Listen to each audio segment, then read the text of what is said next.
प्रभु ने मूसा से कहा, किसी चर्म रोगी को शुद्ध घोषित करने के नियम इस प्रकार हैं। लोग उसे याजक के पास ले आएं। याजक उसे शिविर के बाहर ले जाए और उसकी जांच करे। यदि याजक देखे कि चर्म रोगी स्वस्थ हो गया है, तो उसके शुद्धिकरण के लिए याजक 2 शुद्ध जीवित पक्षी, देवदार की लकड़ी, लाल कपड़ा और जूफा मंगवाए। याजक झरने के पानी से भरे पात्र के ऊपर एक पक्षी का वध करे। वो जीवित पक्षी को देवदार की लकड़ी, लाल कपड़े और जूफा को उस पक्षी के रक्त में डुबा दे, जिसका वध झरने के पानी के ऊपर किया गया है। इसके बाद वो शुद्धिकरण चाहने वाले व्यक्ति पर 7 बार वो पानी छिड़क कर उसे शुद्ध घोषित करे। वो जीवित पक्षी को खुले मैदान में उड़ जाने दे। शुद्धिकरण चाहने वाला व्यक्ति अपने कपड़े धोए और सब बाल मुंडवा कर जल से स्नान करे। इस प्रकार वो शुद्ध हो जाएगा। इसके बाद वो शिविर में आ सकता है, किंतु 7 दिन तक अपने तंबू के बाहर रहे। 7वें दिन वो फिर सारे बाल मुंडवाए। सिर, ठुड्डी और भौहों के सभी बाल मुंडवा ले, अपने कपड़े धोए और जल से स्नान करे। वो शुद्ध हो जाएगा। 8वें दिन वो 2 अदोष मेमने, 1 वर्ष की एक अदोष भेड़ तथा अन्न बलि के लिए 6 सेर तेल मिश्रित मैदा और आधा सेर तेल लाए।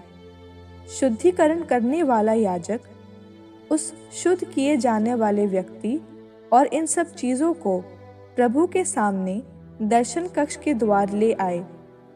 याजक 1 मेमना और आधा सेर तेल क्षतिपूर्ति बलि के रूप में चढ़ाए। वो उन्हें प्रभु के सामने हिला हिला कर अर्पित करे। तब उस स्थान पर जहाँ प्रायश्चित बलि और होम बलि में वध होता है, वहाँ अर्थात पवित्र स्थान पर उस मेमने का वध किया जाए, क्योंकि प्रायश्चित बलि के समान ही क्षतिपूर्ति बलि पर याजक का अधिकार है। वो परम पवित्र है। याजक उस क्षतिपूर्ति बलि के रक्त में से थोड़ा लेकर शुद्ध किए जाने वाले उस व्यक्ति के दाहिने कान की लौ, उसके दाहिने हाथ के अंगूठे और उसके दाहिने पांव के अंगूठे पर लगाए। तब याजक अपनी बाईं हथेली पर थोड़ा तेल उड़ेले और अपने दाहिने हाथ की तर्जनी तेल में डुबोकर तेल को 7 बार प्रभु के सामने छिड़के। याजक हथेली पर का शेष तेल उस शुद्ध किए जाने वाले व्यक्ति के दाहिने कान की लौ, उसके दाहिने हाथ के अंगूठे और उसके दाहिने पांव के अंगूठे पर क्षतिपूर्ति बलि के रक्त के ऊपर ही लगा दे। याजक हथेली का शेष तेल शुद्ध किए जाने वाले व्यक्ति के सिर पर लगा दे। इस प्रकार याजक प्रभु के सामने उस व्यक्ति के लिए प्रायश्चित करे। इसके बाद याजक प्रायश्चित बलि चढ़ाए और उस शुद्ध किए जाने वाले व्यक्ति के लिए प्रायश्चित पूरा करे। फिर वो होम बलि के पशु का वध करे। इसके बाद याजक होम बलि और अन्न बलि वेदी पर चढ़ा दे। इस प्रकार याजक उसके लिए प्रायश्चित विधि संपन्न करे। लेकिन यदि वो व्यक्ति गरीब हो और उतना न दे सके, तो वो क्षतिपूर्ति बलि के लिए 1 मेमना दे, जो प्रायश्चित के रूप में प्रभु के सामने हिला हिला कर चढ़ाया जाए। वो अन्न बलि के लिए तेल मिश्रित 2 सेर मैदा और आधा सेर तेल ले आए और इसके अतिरिक्त 2 पंडुक या 2 कबूतर, जो भी मिल सके, 1 प्रायश्चित बलि के लिए और 1 होम बलि के लिए। 8वें दिन वो ये सब दर्शन कक्ष के द्वार पर प्रभु के सामने अपने शुद्धिकरण के लिए याजक के पास ले आए। याजक क्षतिपूर्ति बलि का मेमना और आधा सेर तेल लेकर उन्हें प्रभु के सामने हिला हिलाकर अर्पित करे। इसके बाद वो क्षतिपूर्ति बलि के मेमने का वध करे और उसका कुछ रक्त उस शुद्ध किए जाने वाले व्यक्ति के दाहिने कान की लौ, उसके दाहिने हाथ के अंगूठे और उसके दाहिने पांव के अंगूठे पर लगाए।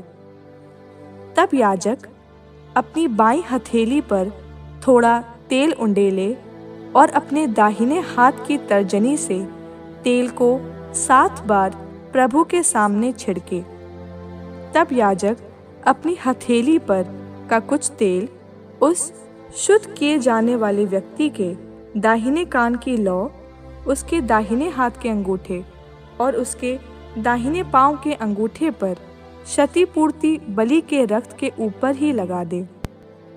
याजक हथेली का शेष तेल शुद्ध किए जाने वाले व्यक्ति के सिर पर लगा दे। इस प्रकार वो प्रभु के सामने उस व्यक्ति के लिए प्रायश्चित करे। इसके बाद वो पंडुकों या कबूतरों में से एक जो भी मिल सके क्षतिपूर्ति बलि के रूप में चढ़ाए और अन्न बलि के साथ दूसरा पक्षी होम बलि के रूप में। इस प्रकार याजक शुद्ध किए जाने वाले व्यक्ति के लिए प्रायश्चित विधि संपन्न करे। वो विधि केवल उस चर्म रोगी के लिए है जो अपने शुद्धिकरण का पूरा खर्च नहीं दे सकता है। प्रभु ने मूसा और हारून से कहा, जब तुम कनान देश पहुँचोगे जिसे मैं तुम्हारे अधिकार में देता हूँ, तब यदि मैं वहाँ किसी व्यक्ति के घर में फफूंदी लगने देता हूँ, तो घर का मालिक याजक के पास जाकर ये कहते हुए इसकी सूचना, मेरे घर में फफूंदी की सी बीमारी दिखाई देती है, तब याजक आदेश दे कि उसके द्वारा जांच के पहले ही उस घर को खाली किया जाए, जिससे घर का सारा सामान अशुद्ध घोषित होने से बच जाए। इसके बाद याजक उस घर की जांच करने के लिए घर के भीतर जाए।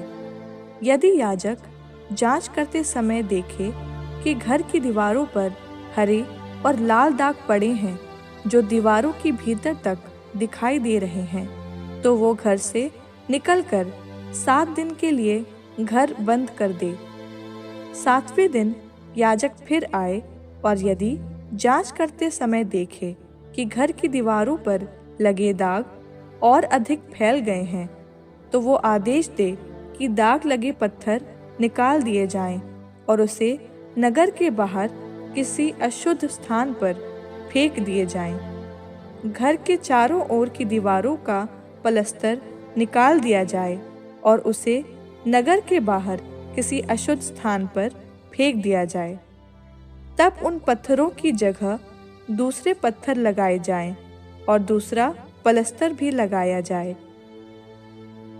यदि पत्थर और पलस्तर के निकाल देने और नया पलस्तर लगाने के बाद भी उस घर में फिर वैसे ही दाग दिखाई देने लगे, तो याजक फिर उसकी जांच करने आए। यदि वो देखे कि वे दाग घर में बहुत अधिक फैल गए हैं, तो उस घर में विषालु फफूंदी है, वो अशुद्ध है।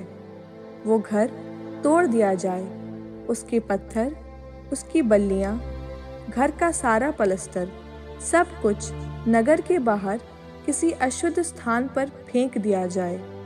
जो उस घर में उसके बंद रहने के समय किसी दिन प्रवेश करेगा, वो शाम तक अशुद्ध रहेगा। जो उस घर में सोएगा, वो अपने कपड़े धो डाले, और जो उस घर में भोजन करेगा, वो भी अपने कपड़े धो डाले। यदि याजक फिर उसकी जांच करने पर देखे कि घर की दीवारों पर नया पलस्तर करने के बाद दाग घर में अधिक नहीं फैले हैं, तो याजक उस घर को शुद्ध घोषित करे, क्योंकि उसमें फफूंदी नहीं रही। उस घर के शुद्धिकरण के लिए वो 2 पक्षी देवदार की लकड़ी, लाल कपड़ा और जूफा लाए। वो झरने के पानी से भरे पात्र के ऊपर एक पक्षी का वध करे। वो जीवित पक्षी को देवदार की लकड़ी, लाल कपड़े और जूफा को उस पक्षी के रक्त में डुबा दे जिसका वध पानी के ऊपर किया गया है, और घर पर 7 बार वो पानी छिड़के। इस प्रकार वो पक्षी के रक्त, झरने के पानी, जीवित पक्षी, देवदार की लकड़ी, जूफा और लाल कपड़े से वो घर शुद्ध करता है। वो उस जीवित पक्षी को नगर से बाहर खुले मैदान में उड़ जाने दे। इस प्रकार वो उस घर का प्रायश्चित संपन्न करेगा और वो शुद्ध हो जाएगा। सब प्रकार के चर्म रोग, खाज, वस्तुओं और घरों में लगी फफूंदी, सूजन, पपड़ी और सफ़ेद दागों के विषय में विविध नियम यही हैं। इनके द्वारा तुम किसी वस्तु को शुद्ध या अशुद्ध घोषित करोगे। ये चर्म रोग संबंधी विधि है।